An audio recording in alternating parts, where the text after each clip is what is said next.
ഇപ്പോൾ വിദേശകാര്യ മന്ത്രാലയത്തിന്റെ വാർത്താ സമ്മേളനം ആരംഭിക്കുകയാണ്. തത്സമയ സംപ്രേഷണത്തിലേക്ക്.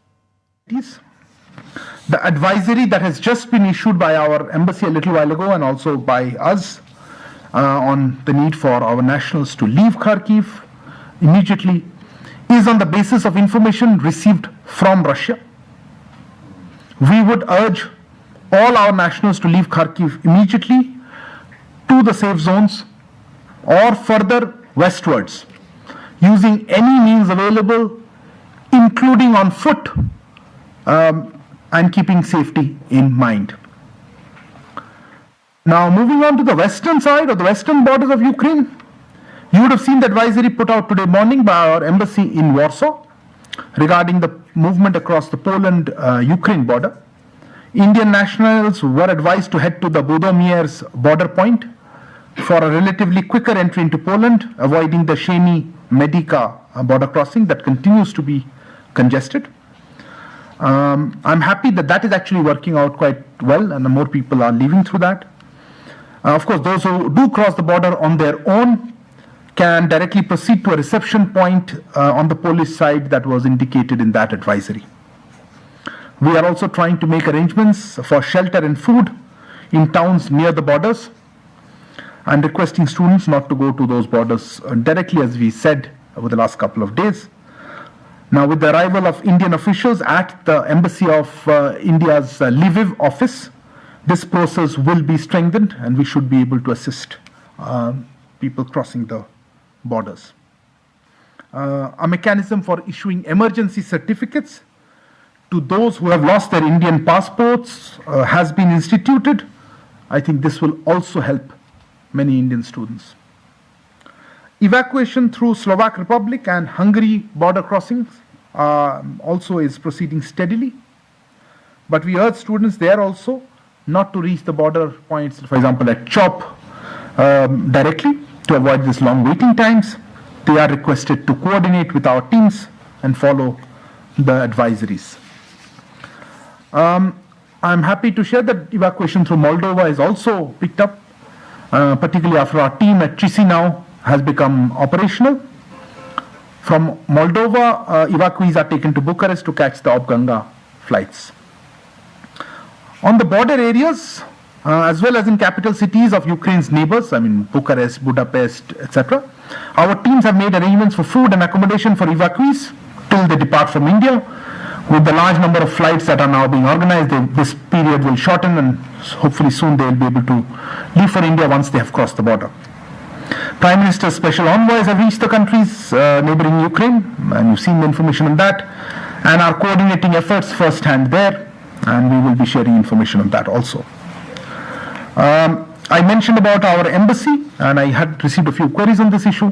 The embassy was asked to set up a temporary office in Lviv, as I mentioned, to facilitate border crossings by Indian nationals. A substantial segment of our embassy team is now at Lviv for this purpose. The other segment, the location of the other segment of the embassy team is dynamic. We are exploring other options. We are exploring options for them to actually reach eastern Ukraine, to assist the evacuation of citizens who are stuck, as you know, on the eastern Ukraine who are stuck. Once they come out of this, let's say Kharkiv, we're seeing if our teams can reach there. It's not easy because the route is not open all the time. But as I said, the location of that segment of the embassy team, as I mentioned, is dynamic. Moving on to the humanitarian assistance that we have announced by the Prime Minister. Foreign Secretary informed you yesterday, humanitarian aid in the form of medicines, medical equipment, tents, blankets, solar lamps, other material, is being sent to Ukraine in tranches. The first tranche of basically medicines, I think about 2 tons of it, was sent on yesterday, today is the second, yesterday, to Poland, through Poland, and is being handed over there. And we expect 3 more tranches, which will have tents, blankets, sleeping mats, etc. I think it's about 16 tons each shipment or something, will be sent today by the Indian Air Force flight, one of them, and the other one to Romania, and I think by some other airline to Poland. I will end here by saying that the MEA control room as well as the control centers operated by our embassies continue to operate 24/7 basis. The MEA control room has now attended 9,874 calls, nearly 10,000 calls, and responded to 7,657 emails. I think that gives a good flavor of what is going on. I know you'll have questions, so let me open the. One second.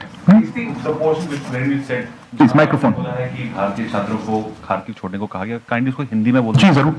देखिए, अभी हमने देखा होगा कुछ ही देर पहले हमने advisory, हमारी embassy ने एडवाइजरी जारी की है, जिसमें हमारे नागरिक, हमारे छात्र जो खारकिव शहर में है, खारकिव की बात कर रहा हूं स्पेसिफिकली, खारकिव शहर में उनको कहा गया है कि आप निकल ले वहां से शाम के 6 बजे लोकल टाइम के पहले, और 3 जगह बताई गई है। मेरे पास उसके कुछ डिटेल भी है, फिर से बताता हूं। सॉरी, वो नाम है मेरे पास, हमारे प्रेस रिलीज में है। वहां पे चले जाएं, वो करीब 15 किलोमीटर रेलवे स्टेशन से दूर है। किसी भी तरह से वहां चले जाए, हमारी आग्रह होगी ताकि वहां पे सेफ रहे। ये सेफ जोन्स हमें बताए गए हैं। हमें मालूम है कुछ दिक्कतें आ रही हैं जो स्टूडेंट्स हैं वहां पे निकलने में, ये स्वाभाविक है, और हम उनके कोऑर्डिनेशन कर रहे हैं स्टूडेंट कोऑर्डिनेटर से। तो हाँ, आग्रह कर रहे हैं। Sorry, 1 second, now let me take questions in a more organised manner, please. आपसे शुरू करते हैं। Okay, will take. आपने कहा कि Russian input, microphone, introduce yourself. Neeraj, news 18 India से। आपने कहा कि रशियन इनपुट पे आधारित ये एडवाइजरी है, किस तरह के इनपुट है? क्या उनकी तरफ से आश्वासन दिया गया कि सेफ पैसेज दिया जरा, उसके बाद ये एडवाइजरी जारी की गई है ताकि रशियन बॉर्डर से वो निकल सके, या खतरा खरक्यू पे बढ़ गया, इस तरह का कोई इनपुट्स खुफिया आप लोग के पास है? Who else was the hand up? 1 second. Related question. Yeah, okay, related question. Sir, has Russia... Introduce and... Sir, this is Kamaljeet Sandhu. I'm from India Today. Sir, has Russia given an assurance regarding safe passage, and is the time till 21:30 today? Is there a 3-hour window for all the students and Indians to walk away to the nearest point, at least 15 kilometers away? As you വിദേശകാര്യ വക്താവ് അരിന്ദം ബാഗ്ചിയുടെ വാർത്താ സമ്മേളനമാണ് കണ്ടത്. ഇന്ത്യയുടെ നിർദ്ദേശം അനുസരിച്ച്, എംബസിയുടെ നിർദ്ദേശം അനുസരിച്ച് 17,000-ഓളം ആളുകൾ യുക്രൈൻ വിട്ടു എന്നുള്ളൊരു കണക്ക് അദ്ദേഹം സൂചിപ്പിക്കുന്നുണ്ട്. ഒപ്പം തന്നെ 3,352 പേർ ഇതുവരെ സുരക്ഷിതരായി ഇന്ത്യയിലെത്തിയെന്നുള്ള കണക്ക് കൂടി അദ്ദേഹം ഈ ഘട്ടത്തിൽ പുറത്തുവിടുന്നു.